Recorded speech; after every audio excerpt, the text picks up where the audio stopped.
Yeah, my thought process back then, actually my Instagram handle used to be the corporate side hustler. That's what I called myself. And I was really passionate for those first 6 years of me running a business of helping other corporate women start their side business. Like, what were they doing in order to actually create their exit strategy? I think being in the HR space for so long, I knew that our roles were not guaranteed. I think there's a lot of entrepreneurs that are like, oh, but when you have your job, you have this stable income. And like the risk we take as an entrepreneur is that we don't know when our income is coming in. And I would actually like to argue that even in a corporate setting, you're not guaranteed that you're going to have that job for a long time. So I was very passionate about helping specifically women leaders figure out what their plan was going to be. And I helped coach them to really step into their superpower, the thing that they probably were doing all the time and never really realized what they were doing. How can they monetize that in a way that makes sense? And funny enough, I didn't realize that all the time I was doing that, I was actually leaning into my own superpower of what my business was going to evolve to later. Hi, friends, and welcome back to Life Intended. I'm your host, Kelly Berry. Life Intended is a podcast that explores what it means to be true to yourself and live an authentic and purposeful life. Each episode explores my guest's version of personal growth, self-discovery, and the pursuit of becoming the best version of themselves, as well as how to find the joy in the journey. Today's guest is leadership and HR expert Lisa Rigoli. Through her company, Element of Change, Lisa and her team specializes in accelerating trust, reducing turnover, and kickstarting growth plans within 90 days for organizations undergoing leadership transitions. With more than 15 years of experience in HR and leadership, Lisa has a proven track record of developing environments that drive innovation and create a thriving and resilient workforce. Lisa understands the uncertainties that accompany leadership changes, from questioning trust in new leaders to concerns about restarting growth timelines.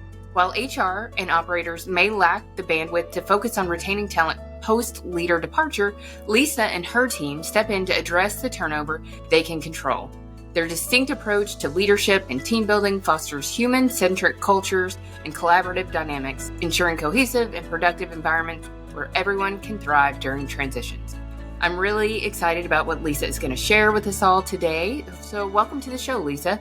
Tell me a little bit more about Lisa as a person. Yeah, I first thank you for the intro and the tee up for me. But on a personal note, I am a first generation Jamaican American. So my parents were actually born and raised in Kingston, Jamaica, and moved to South Florida to start a family. And they picked the city of Boca Raton. And I remember as a little kid, I would say, Mom, I'm like, out of all the cities in Florida, how did you pick Boca? And she said two things. She said, they have great schools and all things happen for a reason. And she's right, because my husband is actually my middle school best friend. So Jay and I have known each other through middle school and high school, never dated. We actually didn't date until way after college. But now we have two little girls, a 4-year-old and a 3-year-old, Gianna and Isabel, going on 14 and 13. So send help. So when I'm not doing the things that you said so nicely in my bio, I am definitely a mom, true and true. I love being a mom. I love being a wife, and I love my family because we started later in life, and it's a fun season that we're in. Yeah, I can relate to you on that. The starting later in life, there's a lot, I think, of blessings in that as a mom, and just kind of like, the way that you approach things and, maybe even appreciate things. So, it's fun.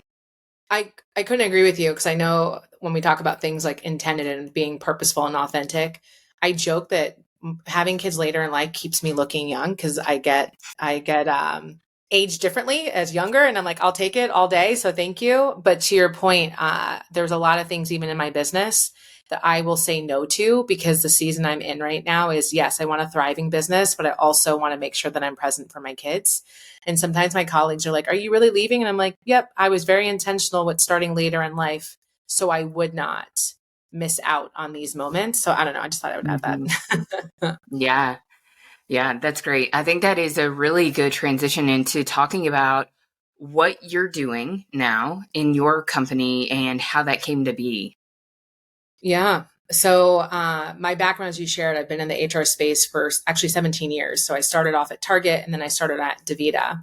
And while I was at DaVita for 7 years, DaVita is a kidney dialysis company, healthcare. I actually started my own business. So for 6 of those years, I actually had my own coaching business on the side because I knew one day, I didn't know what day it would be, but I knew one day I would take my side business to my main book of business. And in late 2022, while I was doing my thing as an HR leader, there was rumors of a reorg happening. And in the corporate space, it's common. Like you hear about reorgs, you hear about restructures all the time. But I think in 2022, the reason why I wasn't fazed by the rumors at the time, I was over 8 states. I had 5,000 employees that were rolled up underneath me. And in my mind, I was like, I'm good. Like, there's no way my market's going to be impacted. Like, we take up such a big portion of the organization. My boss, who was a group vice president at the time, ended up resigning. And again, it's corporate. I didn't think anything. I was like, oh, people come and go, things of that nature. She left on a Friday. That Monday, I got the phone call from the COO that my market was being dissolved. And Kelly, it was literally like the rug got pulled underneath me from so many reasons, because I was also just grieving the loss of my boss that just left and now hearing this news. But what was interesting is that they wanted me to actually step in. And even though I knew my role was eliminated, they needed me to help with the reorg. So now that for 3 months, I'm helping people either take a package or navigate to a different team within the business unit. And I'm like crying, but then having these calls, hanging up a call and crying and really not knowing what next would be. And I remember just sitting one night on the couch with my husband and like just crying. And he's like, I don't want to come off insensitive, but he's like, you've always wanted to take your side business to your main book of business. He's like, to me, this is like the perfect situation for you. You're such a connector that the business ended. So no one's coming behind you to backfill you and take over your team. Like it's done. Like everyone's starting like a fresh new chapter. And it was in that moment that I was like, you're right. You are so right. Like I prayed for this. I vision board for this.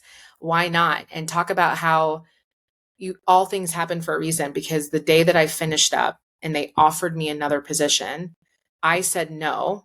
The very next day they called me and asked me to stay on as a consultant. So I started my business and I switched from B2C to B2B with landing my first large organization, which was the company I worked for at the time for 7 years. So it's what I do now. It's why my mission statement I'm so passionate, because I actually now help other organizations that are going through a reorg. How do you really bring the human component back and make sure people feel seen? Yeah. So why, or I guess when you started your business and it was a side business, what was your thought process then? Was it to make it your career like it is now? Or was it just, something you had contacts who could use your help, so you were helping them? What did that look like? Yeah, my thought process back then, actually my Instagram handle used to be the corporate side hustler. That's what I called myself. And I was really passionate for those first 6 years of me running a business of helping other corporate women start their side business. Like, what were they doing in order to actually create their exit strategy? I think being in the HR space for so long, I knew that our roles were not guaranteed. I think there's a lot of entrepreneurs that are like, oh, but when you have your job, you have this stable income. And like the risk we take as an entrepreneur is that we don't know when our income is coming in. And I would actually like to argue that even in a corporate setting, you're not guaranteed that you're going to have that job for a long time. So I was very passionate about helping specifically women leaders figure out what their plan was going to be. And I helped coach them to really step into their superpower, the thing that they probably were doing all the time and never really realized what they were doing. How can they monetize that in a way that makes sense? And funny enough, I didn't realize that all the time I was doing that, I was actually leaning into my own superpower of what my business was going to evolve to later. Mm-hmm. Yeah, I love that. I talked to somebody recently. I haven't published the podcast yet, but it's someone else who had been working in corporate roles and stepped out to start her own business. And I was just asking her, like, what's a piece of advice that you have for people who like want to do that, but are just scared or they don't think it's possible for them? And her thing was do one thing every single day that like moves you closer to that, because you can do it. And it's inaction really that's the nemesis to the plan. So this is probably an unexpected turn to this conversation, but talk to me a little bit about, like how you coached people to do that, because I think so many people are interested and doing something on their own and just don't know where to start. Yeah, I love where this question is going. And I guess the background or one thing that's coming to mind for me is I think we all have someone that's influencing us to be pulled to do it. Yes, there's this burning desire, right, of wanting to start something, but there's also someone that we see from afar that's two steps ahead of us that we're like, man, if they're doing it, I want to do that. And for me, it was Jenna Kutcher. Do you follow Jenna Mm-hmm. Kutcher? Mm-hmm. Yeah. Yeah. And I share that because Jenna Kutcher also started at Target. Same background. We both started off as interns. We both started off in the executive role. And when she said, like, I bought this camera off Craigslist, she's like, I did this one action, I did this one thing, and I started taking pictures on the side until my business became something. Look where she's now. And that's Mm-hmm. literally what I would share with any of the women I was coaching. I was like, hey, even if you're not following a Jenna Kutcher, what's the one thing that you can lean into? And who's the one person that you could probably test it with? And another person that's coming up to mind that you and I both know very well is Sarah Wiles. And for anyone that's Mm-hmm. listening, Sarah Wiles is this amazing entrepreneur that helps other VAs, virtual assistants, grow their business profitably. And one of the things that Sarah preaches about is how do you start with your own community? Like when you're starting your Mm-hmm. business, don't think about how you're going to pitch it to the masses, but like look at your community and who you can offer your services to. That's literally what I was leaning into this with these leadership women of if you want to start a coaching practice, if you wanted to start consulting, who could you do that with? One person, just find that one person Mm-hmm. that you can do it with who's in your community that you already have built trust with and start there. And it was amazing watching these women be like, oh my gosh, they said yes. And I'm talking about these are executive women that started having imposter syndrome as they were leaning into Mm-hmm. this one step. But when they would have this one step, they like the smile was almost like our children's smile of like, I can't believe I did it. Like, I can't believe I did the cartwheel, mom. Like, you know what I mean? Like, it was like, I can't believe that I'm taking these small actions that are like these, it felt huge, but it was a small action that with this big reward. So hopefully that does that resonate? Yes. So I love that for a lot of reasons. One is, we have for a long time, my husband and I have a business where we coach gym owners. And so our kind of like step one in how to grow your business has not been like how to create a social media presence or how to create a website. It has been like start with, we call it the 250 list, like write down 250 people that you know. It's your first grade teacher. It's your middle school soccer coach. It's your plumber, just write down all of these people and then figure out like who is what you do a good fit for and start there. And I think people can get so overwhelmed because when they look at somebody like Jenna Kutcher or Sarah Wiles who have this, they have a lot figured out and they have a lot of years of doing, not what you see them doing now, but doing the things the more organic way. And so I think that people just get so overwhelmed. I don't know how to start an email list and I don't know how to make a reel and X, Y, and Z, but it's the relationships that you already have that are going to create the platform for you to like a jumping off point. So I love that. And I do love the looking at somebody who's like a couple of steps ahead because especially when they are somebody that you at one time shared a lot of commonalities with, because that lets you see that it's achievable and that, you're really no different than they are. They just took those small steps to get where they are. Yeah, I love And I that. and one of the things I want to double down on what you're saying, because I'm sure someone else is listening to this and thinking the same thing. Like, well, oh my gosh, Sarah Wiles has so many followers, and Jenna Kutcher, she's like in the millions. And I want to also like bring it back because I didn't just start following Jenna Kutcher. Like I was following Jenna Kutcher back in like 2012. So I share that from like she was legitimately two steps ahead of where I wanted. Like when she Mm-hmm. was first showing up on social media, she was just quit Target. You know what I mean? So to your point, like I want to put things in perspective of sometimes Mm-hmm. we can get so enamored by someone not realizing that there was still a journey for them to get to where they are. Like Sarah and Jenna's of the world, me, I didn't wake up with this business, right? Like I'm 7 years into the making of my business and I could probably even stretch it longer for like all the things that were happening before. But what I love in the very beginning, it was those first steps. To your point, I didn't worry Mm-hmm. about my follower count. I didn't even have a website the first 4 years of my business.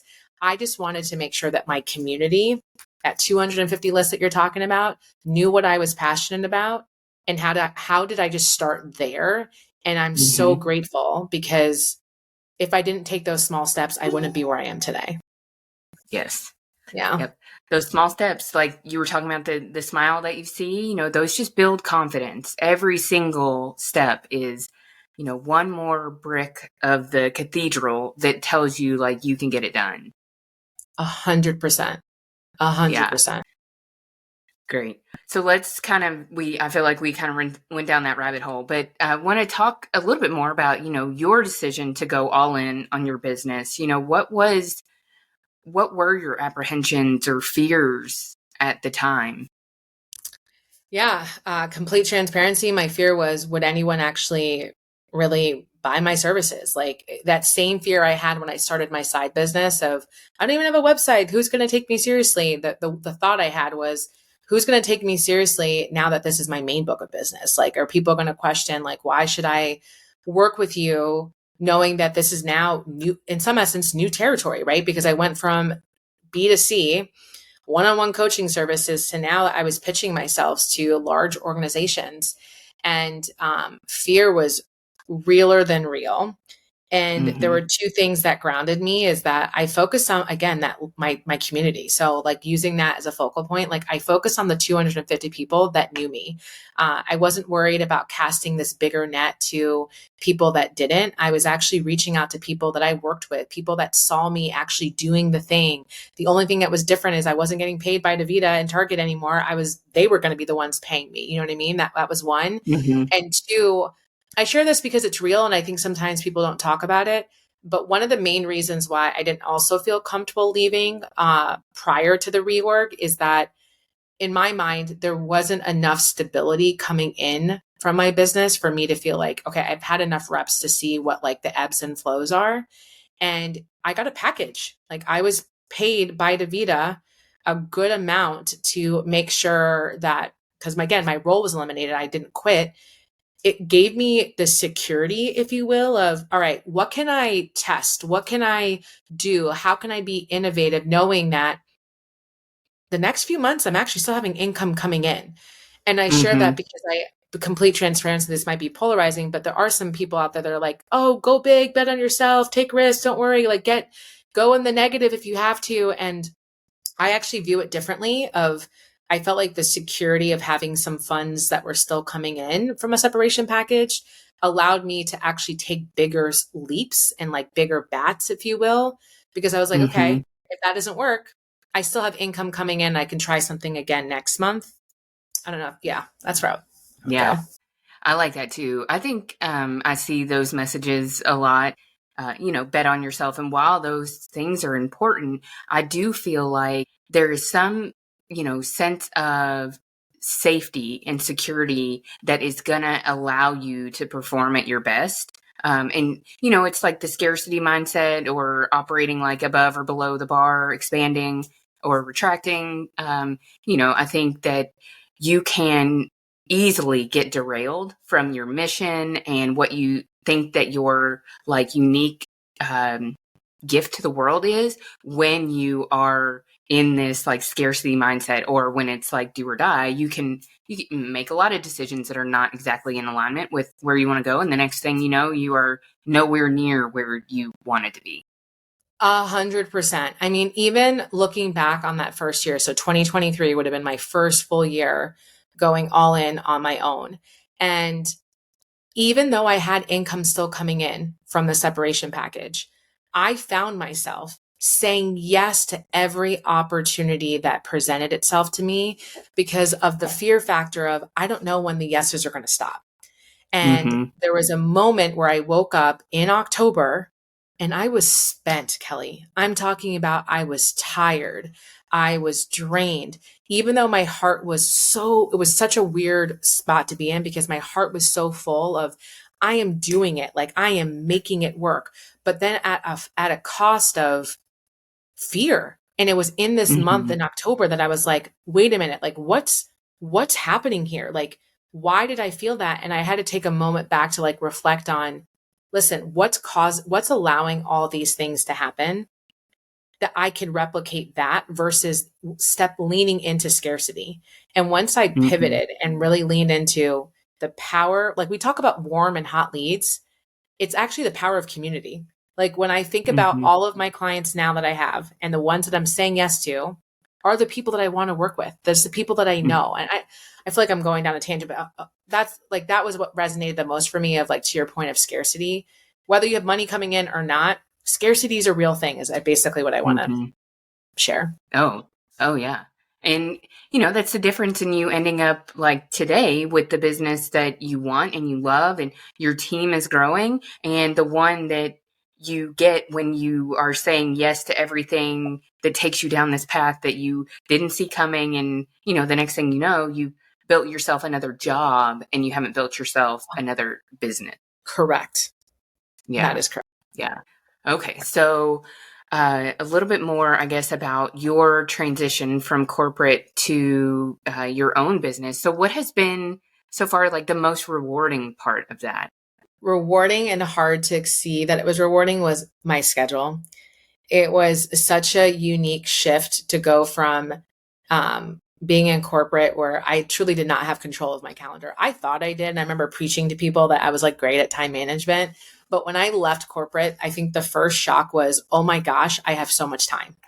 Like, what am I Mm-hmm. going to, what am I going to do now that I have this time and there's no one to like tell me how I should be spending it and like how much time should be in marketing versus how much time should be with my clients. And so it was a weird transition to complete transparency and I felt completely like a fish out of water. But then a few months in, once I started putting like, okay, well, I get to own it and I get to figure out what this looks like.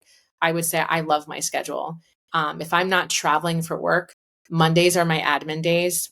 Tuesday through Thursday, I say I go hard. Like those are my longer days with my clients and marketing and selling. And then Fridays I have off. I've always wanted a 3-day weekend. I was like, why don't we have 3-day weekends in corporate? And now I get to, now that my business has run a full year, I'm able to feel productive and still feel good with the schedule that I have. And it makes my heart happy because I'm present for my kids, I'm present for my husband, and I get to recharge. I get to recharge the way Mm-hmm. that I need to show up in the way that I need to in the different seasons that I'm in my life right now. Yeah. Yeah, that's something I can relate to also. I've mentioned this a few times recently, but we've been self-employed entrepreneurs. However, Yes. we were like in an office prior to COVID, and the shift from in office to remote felt very much like what you're describing. And it's just, you think that you uh, are organized and balanced and doing all these things, but you don't realize the constraints that are actually on that for me, it was like self-imposed. But, now that I've had almost 4 years now to kind of get into it, it's just like, well, if I wake up and I want to work 2 hours in the morning before my daughter wakes up and then 2 more hours and then, 3 hours. And so that when she gets home at 4 o'clock, I'm done, I'm not really doing anything anymore.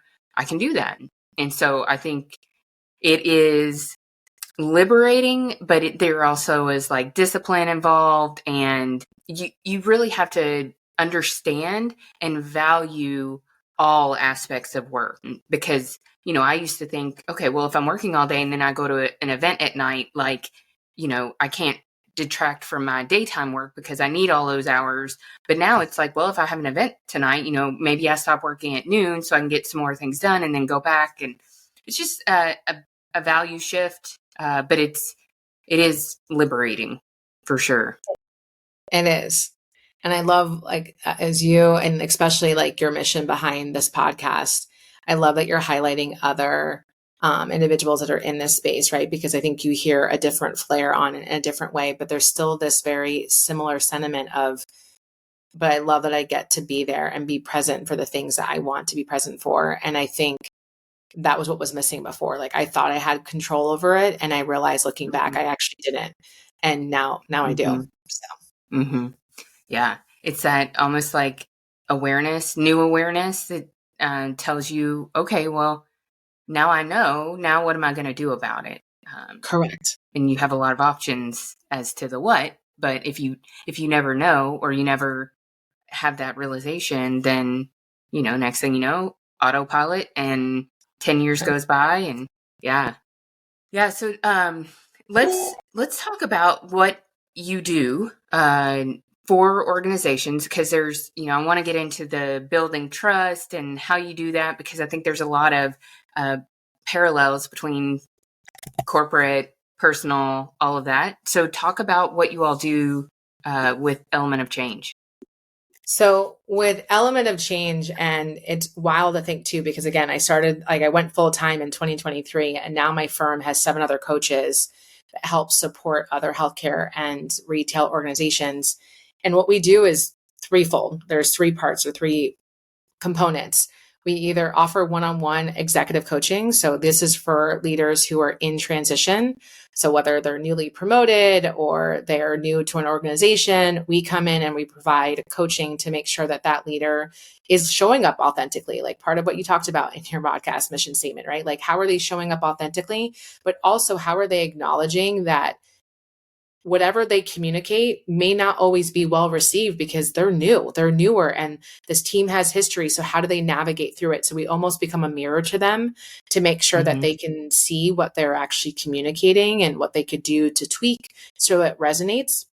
The second piece is the team component. So we offer offsite retreats. So for that leader that's in transition, we then work with their team in an offsite capacity. So that way the same tools were given to that leader, we're now providing to their direct reports. That way their direct reports have a common language in how they talk about trust and how they talk about communication and how they talk about how they want to be coached and how they want to be seen in this new space of a new leader or a new reorg. And then the last piece that tends to happen naturally is that things are going well, and now they realize our training is outdated. Like we don't actually have a way to sustain whatever is happening in the coaching session, what's happening in the offsite, that they now want to have content that's readily available, that any new hire can listen to a video or read a certain an SOP, if you will, on how they navigate through change. And we build that out and we customize it to the team. So coaching, offsite retreats, and training and development is what my team does. And it's under this umbrella of, if there is a transition, we come in to help stabilize that team that is existing, that is navigating the loss of the once was. Okay, so first of all, I just want to say congratulations. Like to go full time last year and to have 7 coaches now, that sounds like the dream. So congratulations. Thank you. It's definitely a pinch me moment for sure. Yeah, that's a big deal. Definitely kudos. I can't wait to see where you go. But what I would like to hear your perspective on is, kind of each of those components. So when you come in and you talk to leaders about how to be more authentic, like what do you see? Like, how come they're not already being authentic, or what's getting in the way, and how do you all help them do that?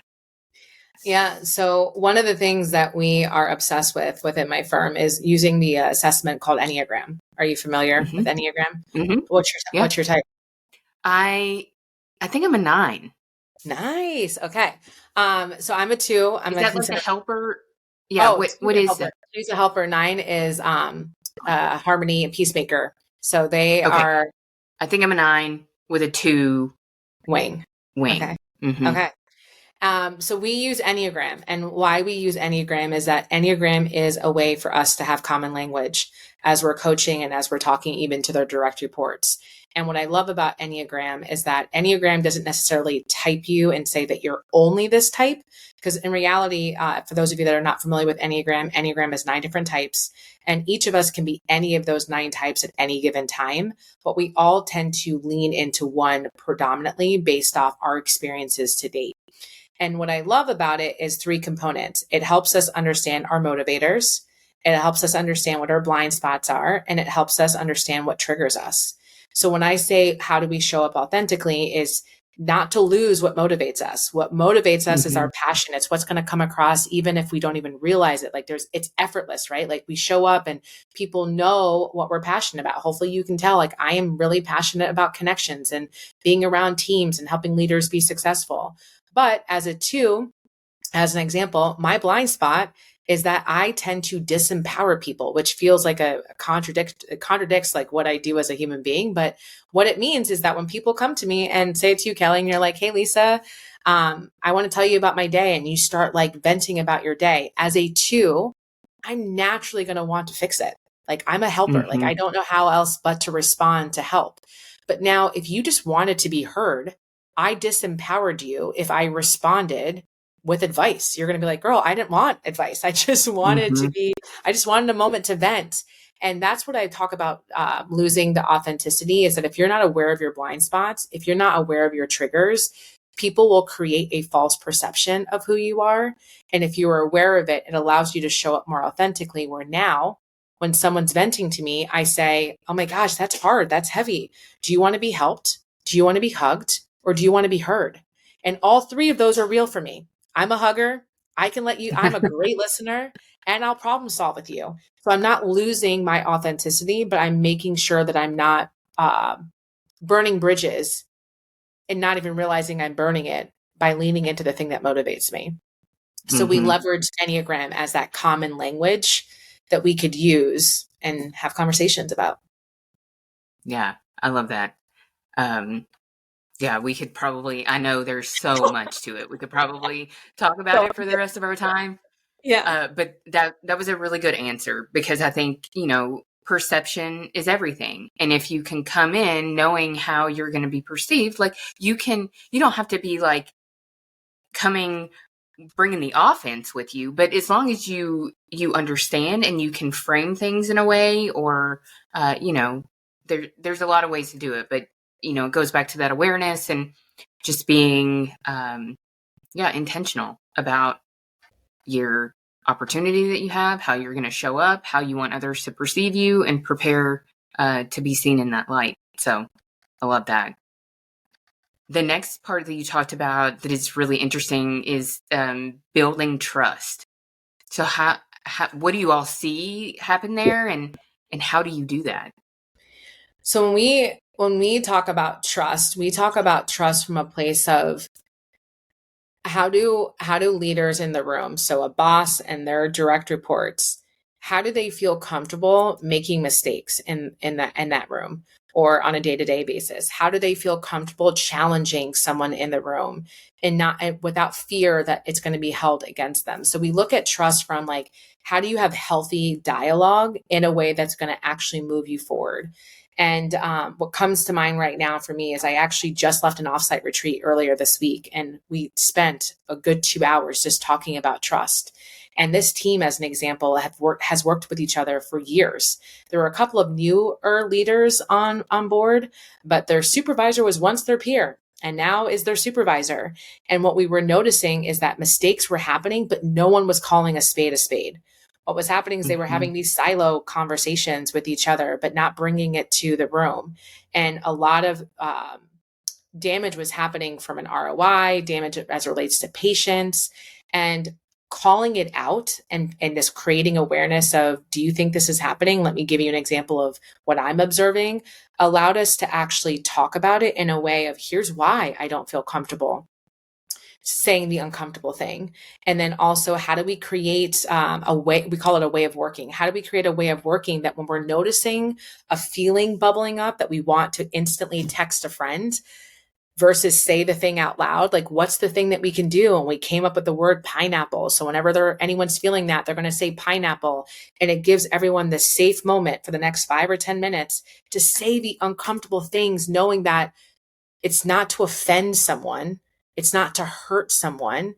It's to make sure that we are moving forward and having growth and not making mistakes. So that's what trust means to us. And that's how we are helping with trust, of creating awareness and then adding a way of working to bring it all together.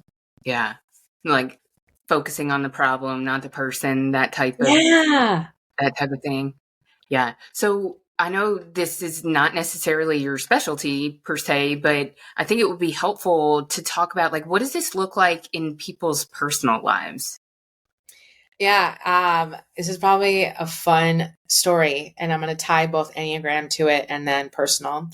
So as I shared, like, I've known my husband since middle school, but another fun fact is that we actually dated for 12 years on and off long distance.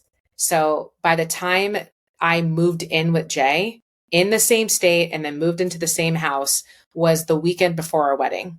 So you have to Oh, wow. imagine, correct. So you like put that in your mind, right? And I'm a 2. So I'm a considerate helper, which means I am also going to be someone that if someone does something that bothers me, I'm probably not going to say anything until like the 8th or ninth time, because in my mind, it's okay. They don't mean it. That's what a 2 thinks. Like, you know what? We'll figure it's all good.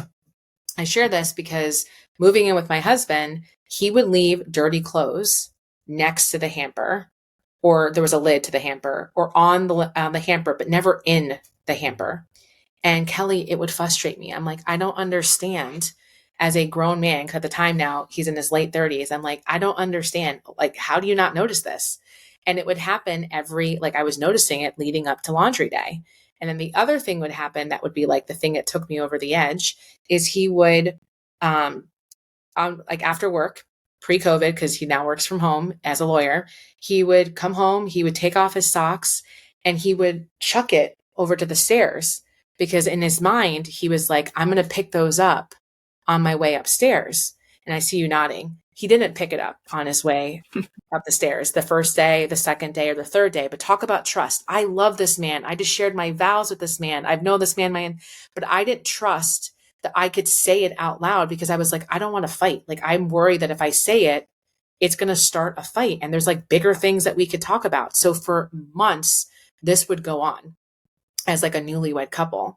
And then one day I had it, and I'm like, what the FJ? Like, how can you not? And what he heard was all this built up tension for months. And in his mind, he's hearing it for the first time, right? Like, he's like, I don't understand why you're this upset. And I'm like, what do you mean? Like, this has been going on for months. But in his mind, he's like, why didn't you say it? And it was a lack of trust that we could actually, we didn't know what our way of working was in that space. Like, we can have conversations about things like this and it's not going to have to be in a fight. And if it does, what narrative am I holding on to that what does a fight end us? Like what was the thing that I was so worried? So I share that's why Enneagram is such a powerful tool, because it allows my husband to understand me too. Like, we have a common language, and even we're still working through like, what's the thing that we can say that it might piss you off, and fighting's okay. It does not mean I love you less. But yeah, hopefully that resonates and hopefully makes some people laugh too. Because if your husband or spouse or partner is not putting dirty laundry in the hamper, call a girlfriend, because I can tell you what you can do differently. Yeah. So kind of a similar story for Nick and I, my husband and I, because, I've got the 2 and me, the helper. But I don't know what his Enneagram is. I think he's taken it, but, he does not want for something to go on and me not to say anything. For him, that loses, I lose trust with him because I'm not helping him become a better person. And so the funniness of the story is like this kind of like manifested for us in unloading the dishwasher. Like, if he put something away in the wrong spot, I wouldn't tell him. I would just, like, when I saw it, I would go behind him and I would move it. And for him, that's like, why would you let me put this thing in the wrong spot 5 times before you showed me? And so now it's kind of like my check on things is like, am I walking around behind him, moving things around because, I just don't want to go through the hassle, or I don't want to have to interrupt, to your point about like, we've got more important things to be talking about than where to put the measuring cup. But you kind of have to understand, like, what does the other person value? And, he does not value somebody like walking around behind him, picking stuff up instead of just being like, hey, this is what you need to be doing. Do it. So. Yeah. I love it. You shared that. It's so real. It's so true. Yeah, it is. We've done all the things like DISC and, tons of, and, they're all tools that come in and they have their own place. But, I think anything that can help you understand how somebody else thinks, how they communicate, what's important to them, can just help make sure that you are on and stay on the same page. Agreed. Yeah. Yeah. So, I guess, we already talked some about like blending personal and professional life and like how you have organized your schedule. What I didn't ask is like, what has been the hardest thing about working for yourself? Hardest thing. Actually, I think the hardest thing, as much as I can be like, oh my gosh, it's a pinch me moment that I have these 7 amazing women that are helping the firm grow and make an impact. There was a moment of, um, can I let it go? Like, can I let this person take an extension of me and go off to one of our clients and show up in their own way? Because I think hopefully my team will vouch for this. Like, I'm very big on, here's the culture of element of change, here's the curriculum of element of change, but now go take it and run with it and be authentic as you as a human being and how you're going to show up as a coach, a facilitator, a trainer, etc. But there was a moment where it felt like how you feel when you're first dropping your kid off at daycare, where it's like, can I trust that these people are going to care for my baby the way that I would care for them? Are they going to make sure the diapers are changed fast enough? Are they going to feed him and burp him and hug them? Like, does that, like, it was this fear factor of, Mm-hmm. will it be enough? Will it be the same? And I remember like sitting up at night thinking, oh, maybe I'll just go with them for the first one, or maybe I'll go with them for the second one. I'm just like, what's happening? Like, I can't go to school with my kids at day, like they're not going to let me sit in a daycare. So Yeah. why do I feel this need to almost do that with my team? And that was the hardest thing. And I think it's still going to be hard. It's still going to be hard to let go in that way, but I have to also trust that I hired the right people. And if I didn't hire the right people, then that will be a road that we cross later. But I do feel very confident that I hired people that Mm-hmm. are compassionate and know how to confidently show up in a way that's authentic to them. Yeah, that's awesome. And I think that the parenting analogy is so true. You're putting the thing that is most important to you out into the world, and now you have to make sure that, these people that you've nurtured or, hired or whatever, they take those values and are Yeah, evident to the other people that come in contact with. Yeah. exactly. Exactly. Yeah. There's a lot of courage, I think, in that. So Thank that's you. amazing. Thank Yeah. you. Yeah. So before, we're running up against time, but I did want to give you the opportunity to talk about, like, are there any like commonalities in these leadership challenges that you see in people that you work with, or, just in general, people in the workplace, that you think it would be good to highlight what you see a lot and how people navigate those? Yeah. The theme that I see across the board is that all leaders that are going through some form of transition, whether you are a direct leader, you're a little bit more reserved leader, whatever your style is, whatever your Enneagram type is, you all have a gut feeling when something doesn't feel right, whether it's in how you're showing up or how your team is perceiving your information. And what I notice is that because we're all working in this very fast paced environment, especially more so in corporate, where you're asked to do more with less resources, that there's this fear factor of, I don't have time to slow down to figure out what I need to do differently to either be perceived differently or to get my team to feel heard. And that's when you realize that you're stepping into some poo poo, right? Like, I Mm-hmm. tell my team that when I say slow down to speed up, I'm not saying slow down on all the things that you're working on, but that thing that like is keeping you up at night, you would actually be able to sleep better if you figure out how you hit the pause button and say, you know what, I'm going to block time, dedicated time for us to actually knock out this challenge in a way that we're creating awareness around what it is, and then finding our new way of working, creating awareness that we don't know how to say the uncomfortable thing in the room.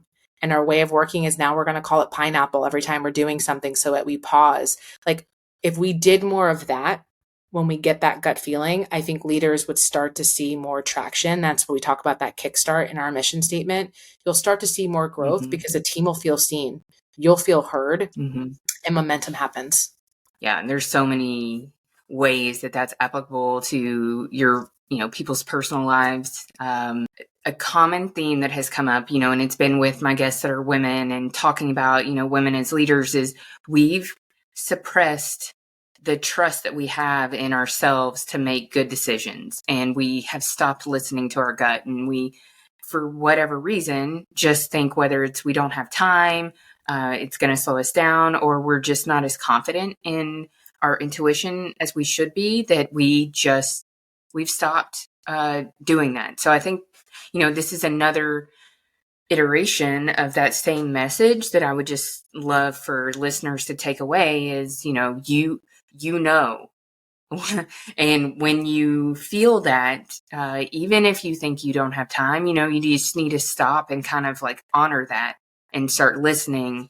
And then you can decide how you're going to handle it, or how you're going to proceed, not proceed, or whatever your decision is. But, I would just really encourage that to be your signal to pause and consider. 100%. Well said. Yeah. Well said. I love that. This has been great. It's been good. I agree. Yeah, it's been really good. I think there's a lot of really good takeaways in there, and I really can't congratulate you enough for stepping out, and just you've made pretty big steps in a pretty short amount of time, and I have no doubt that the situations that your team goes into and organizations that you all are just, you're making a big difference for a lot of people. So thank you. I appreciate that. Congrats. Thank you. Well, thank you. And I will include Lisa's social handles and everything where you can go connect with her. She has a really great Instagram account, has really good content. It's part business, part humor, all real. And yeah. So she's a really good follow. I encourage you all to do that. And thank you so much, Lisa, for sharing all your insight and wisdom. Thanks, Kelly, for having me. Have a great day. We'll talk to you later. Bye. Thank you all so much for listening to this episode. It's truly an honor to help bring these conversations to you. I do have a couple of quick favors to ask of you. While you're listening to an episode, could you take a screenshot and post that to your Instagram stories and tag me at Life Intended Podcast? And just let me know what your favorite takeaways were or what you liked about the episode. It really helps me to learn more about what you love and want to see more of. And if you have a few extra minutes, if you'd go to iTunes or wherever you listen, I'd love it if you could leave me a rating and review. Ratings and reviews are one of the best ways new listeners can find the show, and I'd love nothing more to grow this and help more people live a life intended. See you again here next week.